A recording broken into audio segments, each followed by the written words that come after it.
그중에 이제 예배 인도법 뭐 이런 걸 하자고 그러더라고. 나도 한 번도 배워본 적이 없는 건데. 맞습니다. 그래서 내 경험으로 이제 정리를 하면서 얘기를 했어요.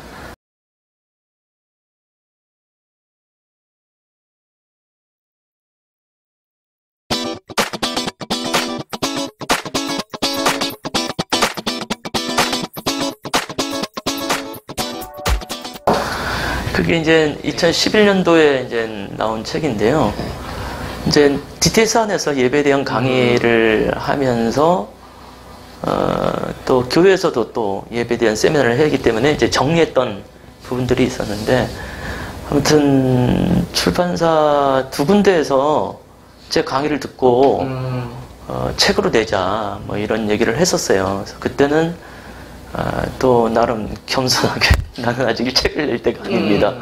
그래서 거부를 했다가 시간이 지나면서 책을 내도 되겠다라는 생각 속에서 이제 한 출판사하고 이야기를 하는데 그게 좀 잘 안 됐어요. 근데 그런 와중에 내가 이제 책에 대한 마음이 있다는 걸 예선단 출판사의 사장에게 제 지인이 얘기를 하게 됐고, 그분한테 이제 연락이 와서 이제 책을 내게 됐는데요.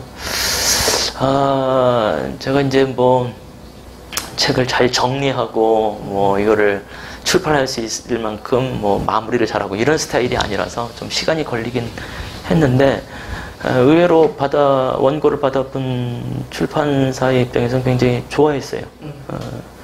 그리고 나서 이제 책을 냈을 때 반응도 제가 볼 땐 괜찮았다고 봐요.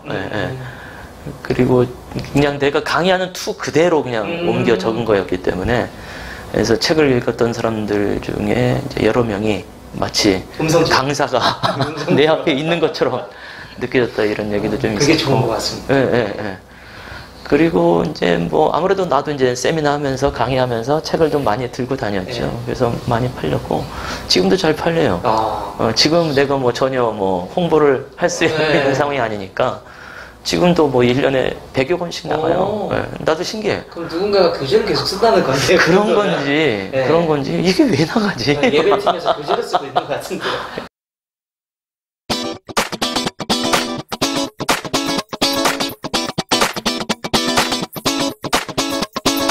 맨 처음에 예배에 대한 강의는 그 찬양 인도를 어떻게 할 것인가 이것 때문에 하게 됐던 것 같아요. 이게 아마 95, 96년도 이때 그 대학생 수련회 때 이제 그 분과별로 나누어서 이제 선택식 강의를 하는데 그 중에 이제 예배 인도법 뭐 이런 걸 하자고 그러더라고. 나도 한 번도 배워본 적이 없는 건데. 맞습니다. 그래서 내 경험으로 이제 정리를 하면서 얘기를 했어요. 근데 그게 좀 도움이 됐던 것 같아요. 그러면서 나도 이제 예배에 대해서 정리할 수 있는 이제 눈이 떠졌고, 그러다 보니까는 이제 강의를 하게 됐고, 그러면서 자연스럽게 이제 책으로 좀 연결되지 않았나. 그래서 이런 생각을 하죠. 예배 사실 전문 강사. 네, 그렇게 됐죠.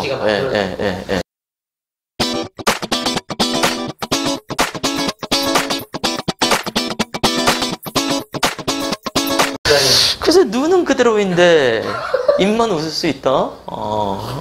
내가 뭐 개그맨도 아니고. 근데 어쩌면 내가 이제 사실은 이제 예배 강의는 대부분 웃으면서 강의를 하죠. 그리고 어느 순간 같은 강의를 계속 하다 보면 그냥 머릿속에서 생각지 않고 그냥 입으로 나올 때도 많아요. 그러고 나서 내가 무슨 말을 했지? 뭐 이럴 때도 많아요. 그러다 보니까 이제 눈에서는 전혀 생각지 않고 그냥 입으로만 말한 거겠지. 그러다 보니까 대단한 분. 그러니까 대단한 거죠. 눈은 그냥 멍하니 있는 상태 속에서 입은 말하니까 입은 웃어 보일 거 아니야. 근데 예배와 이제 기쁨에 대한 관계는 일단 성경을 통해서 아까 말한 대로 이제 기쁨이 나의 정서랑 잘 맞았고, 또 찬양 안에서 또 그런 기쁨의 예배가 일어나고 이제 경험적인 거였는데, 성경을 읽으면서 계속 기쁨에 대한 단어 문구를 많이 발견하게 됐던 것 같아요. 그래서 한번 생각을 해봤어요. 이 질문이 받고. 근데 사실은 성경은 기쁨으로 시작해서 기쁨으로 끝나는 책이잖아요. 천지 창조할 때 하나님의 좋았더라 이게 다른 말로 하면 기뻤더라 라는 의미가 되어지니까, 또 요한계시록 19장에서 보면 이제 어린 양의 혼인잔치가 나오게 되어지고, 그래서 성경은 기쁨에서 시작하고 기쁨으로 끝나는 책 되고, 그 다음에 이제 구약 성경 안에서 이제 많은 절기들이 있는데, 사실 이 절기이 피스트다, 피스트. 그야말로 잔치, 축제인 거죠. 근데 이 절기 때 반드시 해야 되는 게 제사가 되어지니까. 그래서 제사와 기쁨은 이거 굉장히 깊은 연관을 가질 수밖에 없죠. 그러니까 제사를 이제 우리말로 하면 예배가 되어지니까 예배와 기쁨의 관계는 뗄래야 뗄 수 없다. 이런 생각을 할 수밖에 없는 것이고, 그 외에 뭐 시편 말씀을 비롯하여서 또 요한계시록에 있는 말씀을 통하여서 워낙 기쁨에 관한 메시지가 말씀이 많이 있으니까 이건 너무 자연스러운 부분인 것 같아요.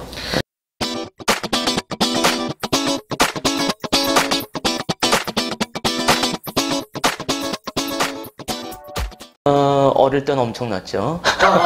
완전 어릴 때요? 그렇죠. 근데 뭐 우리 애들도 청소년 시기를 지날 때, 예를 들어서 5학년서부터 뭐 고등학교 뭐 이런 시절을 지날 때 그 다른 아이들하고 크게 다르지 않았어요.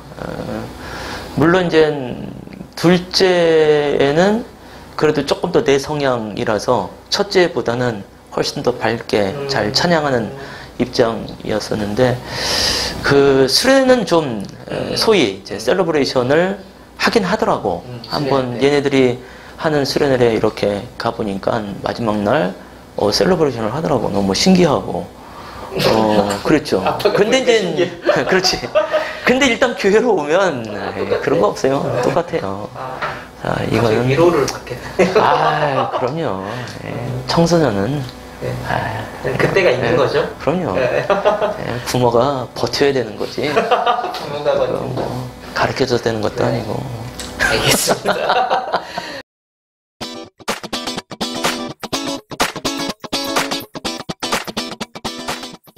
건강이 관절은 문제가 없는데 이제 다른 데가 이제 좀 문제가 좀 있었죠. 제가 몇 년 전인가 3년 전 그때 이제 갑상선 암 수술을 한 번 했고, 그리고 이제 지난 2월 말에 이제 목 디스크와 아주 어떻게 보면 약간 희귀병인 후종인대골화증 뭐 이런 게 있어요. 그러니까 이제 목 디스크와 이제 같은 증세인데, 그거 잘못하면 이제 그 사지가 마비될 수 있는 이제 그런 상황이기도 하고, 이제 수술을 했는데 수술을 어떻게 그냥 보름 동안에 2번 해야 되는 상황. 수술 과정에 약간 오류가 있었죠. 그래서 이제 2번을 했어요.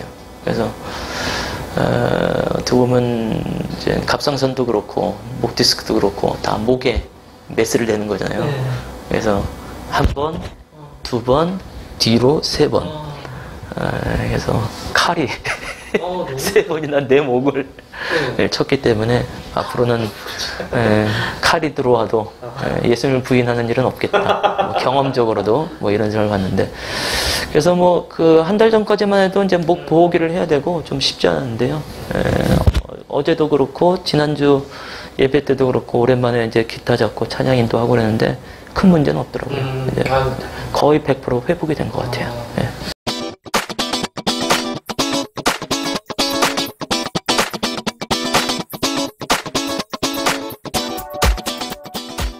당연히 뭐 내가 청년 때나 내가 뭐 30대 때에도 얘기한 대로 그분들 뭐 대표적인 분들이 뭐 란캐놀리라든지 뭐 돈 모엔 그리고 이제 바피츠 뭐 이런 분들이 그때가 이제 50대였을 거예요. 그때 당시 50대, 60대 초반 막 이랬을 때인데 사역을 하는 걸 보면서 그래 나도 끝까지 할 수도 있겠다 이런 생각을 많이 했죠. 그리고 사실은 고영원 선교사님 때도 그렇고 그 예배 사역을 하지만 찬양 인도를 하지만 한 10년 정도 흘러가면 30대 중후반으로 가게 되면 말씀 사역자로 이렇게 가는 흐름이었어요. 근데 어떻게 보면 그거를 끄는 분들이 이제 뭐 최인혁, 뭐 고영원, 추기로 이런 분들이죠. 저보다도 4, 5년 선배들이 이제 그렇게 하고 그러니까 나도 자연스럽게, 그래, 나도 뭐 나이가 들어서도 계속 할 수도 있겠다. 이런 생각을 좀 하게 됐는데, 지금 내가 이제 50대 중반이니까, 지금도 이제 교회에서 찬양인도 하고 있고, 또 뭐 세미나나 뭐 예배학교나 이런 데 하게 되면 뭐 동일하게 찬양인도 하면서 하고 있으니까 충분히 가능한 것 같아요. 뭐 가능하겠죠. 그 전에 어느 목사님이 청년들 대상으로 장로님이었나 아무튼 그 주로 이제 코스타에서 강의를 하시는 분이셨는데 70이 넘으셔서 대학생 대상으로 강의를 하더라고요. 그분 보면서 아 그래 나 70 넘어서도 찬양인도 충분히 하겠다. 뭐 이런 생각이 좀 들었죠. 지금처럼 뭐 뛰고 뭐 이럴 수 있는 상황은 아니지만 충분하겠다. 그럼 거기에 맞는 뭐 세션들도 네. 충분히 뭐 가능하겠죠. 재작년까지인가 아무튼 한 청소년들 교단에서 하는 청소년 수련회에 한 3번째 강사로 간 적이 있었죠. 그래서 거기서 이제 마지막에는 또 셀러브레이션 인도도 하고 와 그 2년 전이었나 3년 전이었나 그때는 아 내가 못하겠더라고. 힘들더라고. 너무 힘들더라고.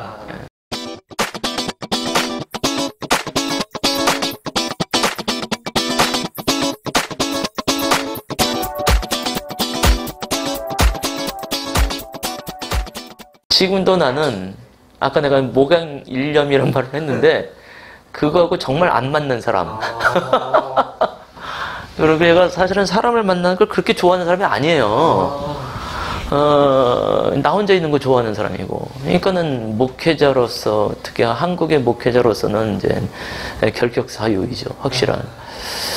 그런 게 있었는데 이제 시간이 지나면서 이제 사람이 약간씩 이제 변화가 되는 거고 바뀌어지는 상황이 좀 있었고. 딴 거보다도 이제 2가지가 컸던 것 같아요. 이제 정서적으로는 이제 외로움. 이건 뭐 그 교회에서 부교육자로 하기도 하지만 그것도 잠깐 하는 거잖아요. 그리고 그 외부 사역으로 예배 사역을 하지만 그거야말로 더 히트앤드런 같은 맞아요. 느낌이 있으니까 그러면 나랑 함께 내가 늙어서까지 함께 갈 수 있는 사람이 없는 거야. 그래서 나의 장래 현장이 얼마나 쓸쓸할까 막 이런 생각이 들기도 하고. 그건 이제 그런 정서적인 외로움도 좀 있었고요. 그 다음에 이제 또 한 가지는 내가 그렇게 예배에 대해서 말을 했는데 그러면 네가 한번 해봐야 되지 않냐. 뭐 이런 게 좀 있는 거죠. 그렇죠. 그럼 이제 부교육자로서 그 교회에서 예배 사역하지만 그 교회에서 정해져 있는 한계 속에서 내가 해야 되는 거잖아요. 기능을 담당하고. 그렇죠. 그래서 충분치 못한 거예요. 그러니까 예배나 찬양이나 이런 게 일단 시간적으로. 그래서 하나님께서 나에게 주어주신 어떤 재능이나 은사나 어떤 이거는 환경, 시간까지 포함해서 그런 거를 다 할 만한 환경이 좀 필요하겠다는 생각도 들어서 개척을 하게 된 것도 있었죠. 물론 이제 우리 교회가 이제 분립 개척이기 때문에 그 교회에서도 마침 이제 분립 개척을 해야 될 텐데 어느 목사님이 나가면 좋겠냐라는 얘기 속에서 내가 이제 자원한 것도 있긴 했지만 여러 가지가 이제 잘 맞았죠. 그래서 교회의 사명도 발견하게 되어지고, 근데 그것보다도 이제 진짜 예배하는 교회, 그리고 진짜 선교하는 교회가 한번 또 있으면 좋겠다. 그런 마음으로 이제 교회 개척을 하게 됐는데 좋아요. 선교보다 나랑 또 잘 맞아. 외롭지도 않으시겠네요.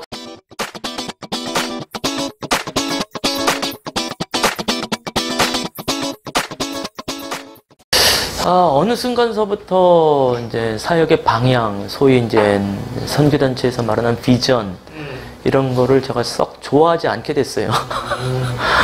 비전을 그렇게 말을 했는데, 안 되더라고. 미셔너리였잖아요. 그렇죠.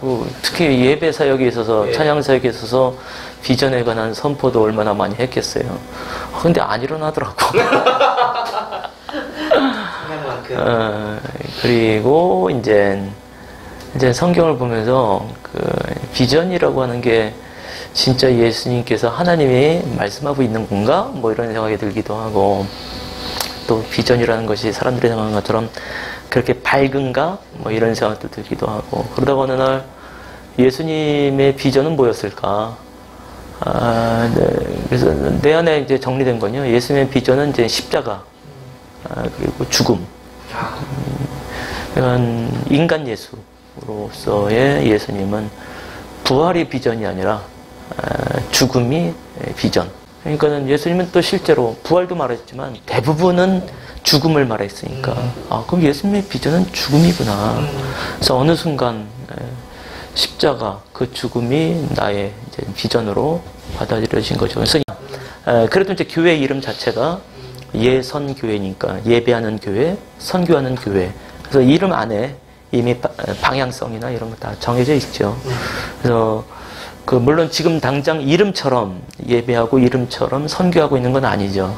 근데 지금 내가 그 성도들한테도 우리 교회 이름을 뭐 늘 얘기를 하지만 당장 일어날 것에 대한 기대는 하지 않고 10년, 길게는 20년 후에 이름대로 나가는 교회가 되면 좋겠다. 뭐 이 정도만 생각하고 있습니다.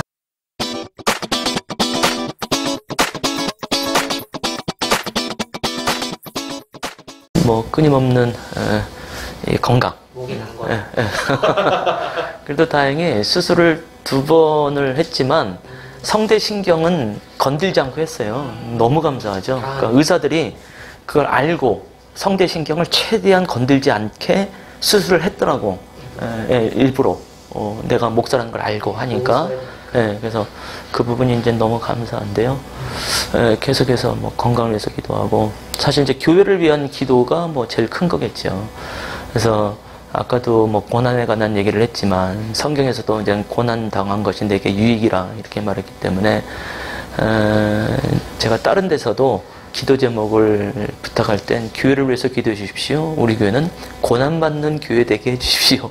라고 기도해 달라고 부탁해요. 그것이 우리 교회의 또 사명이라고 생각을 하기 때문에. 반갑습니다. 이런 인사가 저한테 뭐 익숙지는 않은데요. 또 이미 코로나19로 인하여서 모두 다 어려운 상황 가운데 있게 되어지는데 하나님께서 우리를 또 고난의 현장에 더 부르고 계실 것이 아닌가라는 생각을 하기도 합니다. 어저께 저희 예배 때 한 집사님이 대표기를 했던 게 많이 인상으로 남아요. 사도 바울이 이제 사탄의 가시가 있었지만 하나님께서 그것을 뽑아내지 아니하시고 내 은혜가 내게 족하도다 이렇게 말씀하고 사도 바울이 그 사탄의 가시를 끌어안고 평생을 갔던 것처럼 어쩌면 코로나19로 인해서 우리의 이 마스크를 평생 예배 때 못 벗을 수도 있겠습니다. 그렇지만 하나님을 예배하겠습니다. 이렇게 기도를 했는데 너무 큰 은혜이고 하나님께서 그러한 신앙을 지금 요구하고 있는 때가 아닌가라는 생각을 해보게 됩니다. 각자 또 교회 또 각자의 신앙 안에 좀 어려움이 있겠지만 또 이것을 통해서 하나님께서 우리를 또 아름답게 고난답게 영광답게 하실 것에 대한 소망을 가지고 끝까지 예배하고 찬양하시는 성도들 되시면 좋겠습니다. 할렐루야.